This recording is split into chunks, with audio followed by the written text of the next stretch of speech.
নমস্কার, তোমাদের সবাইকে সানা স্মাইল এডুকেশন সেন্টারে স্বাগত জানিয়ে আজকের ক্লাসটি শুরু করছি।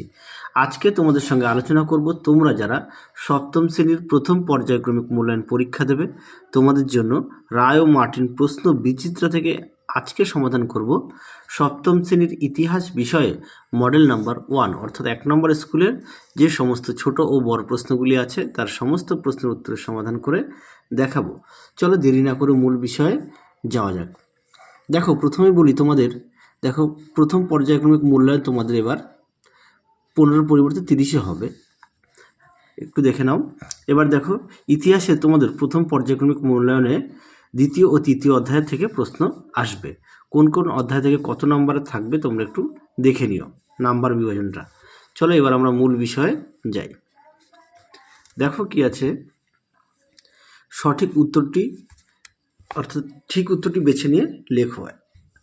এক জায়গায় আছে সুবা মানে সঠিক উত্তরটি হবে রাজ্য, অপশান বি।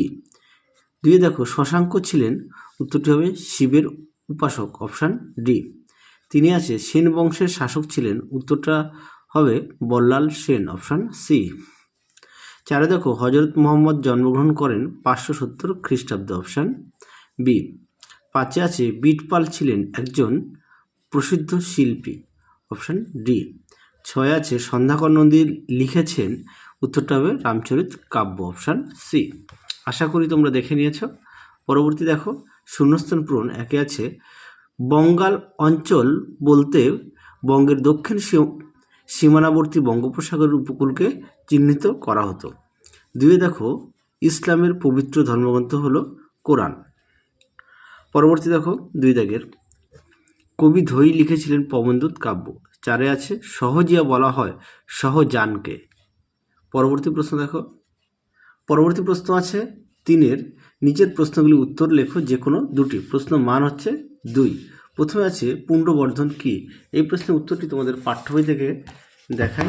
পাঠ্য বইয়ের পেজ নম্বর হচ্ছে 8। দেখো এখানে দেওয়া আছে পুণ্ডবর্ধন, ঠিক এখান থেকে এই পর্যন্ত লিখবে। পাঠ্য বইয়ের পেজ নম্বর হচ্ছে 8। আর রায় ও মার্টিন যাদের সহায়িকা আছে তাদের পেজ নম্বর হচ্ছে 28 পেজ, 28 পেজের 5 দাগ, নতুন যে বই বেরিয়েছে এবছর। পরবর্তী দেখো, দুই দাগের চর্যাপদ কি। দেখো এই প্রশ্নের উত্তরটি তোমাদের পাঠ্য বই থেকেই দেখাই, তাহলে তোমাদের পড়তে সুবিধা হবে। দেখে নাও চর্যাপদ কি, পেজ নাম্বারটা দেখে নাও একেবারে। এছাড়াও আমি সুন্দর করে লিখে দিয়েছি। দেখো 3 দাগে দেখো, খলিফা কাকে বলে। প্রথম খলিফা কে ছিলেন? প্রথম খলিফা ছিলেন আবু বকর। তাহলে খলিফা কাকে বলে এই প্রশ্নের উত্তরটি তোমাদের জানতে হবে, 20 পেজে যেতে হবে। দেখো খলিফা ও খিলাফত সুন্দর করে দেওয়া আছে পাঠ্য বইতে। তোমরা উত্তরটি ঠিক এই পর্যন্ত লিখবে, খলিফা, এখান থেকে এই অবধি। পাঠ্য বইয়ের পেজ নাম্বার হলো 20। উত্তরটি আশা করি দেখে নিয়েছো। পাঠ্য বই পেজ হচ্ছে 20। পরবর্তী প্রশ্ন দেখো, 4 দাগের নিচের প্রশ্নগুলি উত্তর লেখো, টিকা লেখো। গৌর, দেখো গৌর কি আছে। দেখো প্রশ্ন উত্তর গৌরটাও পাঠ্য বই থেকে দেখাই, দেখে নাও। উত্তরটি এখান থেকে এই পর্যন্ত লিখবে। পাঠ্য বইয়ের পেজ নম্বর হচ্ছে 10। পরবর্তী প্রশ্ন দেখো, চক্রপাণি দত্ত সম্বন্ধে যা জানো লেখো। এই প্রশ্নের উত্তরটি তোমাদের পাঠ্য বই থেকে দেখাই। দেখো সুন্দর করে দেওয়া আছে পাঠ্য বইতে, দেখে নাও। উত্তরটি পাঠ্য বইয়ের পেজ নম্বর হচ্ছে 30। এখান থেকে এই পর্যন্ত উত্তরটি লিখবে। পরবর্তী দেখো কি আছে, ইউরোপের সামন্ততন্ত্র। এই প্রশ্নের উত্তরটিও তোমাদের পাঠ্য বইতে পেয়ে যাবে। দেখো টুকরো কথায় দেওয়া আছে ইউরোপের সামন্ততন্ত্র। এখান থেকে এই পর্যন্ত উত্তরটা লিখবে। পেজ নম্বর হচ্ছে 26। পরবর্তী দেখো কি আছে, 5 দাগের নিচের প্রশ্নগুলি উত্তর লেখো যে কোনো দুটি, যার প্রশ্ন মান হচ্ছে 5। একে আছে কৈবর্ত বিদ্রোহ সম্বন্ধে লেখো। এই প্রশ্নের উত্তরটি রায় ও মার্টিন সহায়িকা আছে 31 পেজে, আর পাঠ্য বইতে আছে 15 পেজে। চলো পাঠ্য বই থেকে দেখাই, যেহেতু প্রত্যেকের কাছে পাঠ্য বই আছে। দেখো কৈবর্ত বিদ্রোহ সুন্দর করে দেওয়া আছে, পেজ নম্বর পাঠ্য বইতে 15।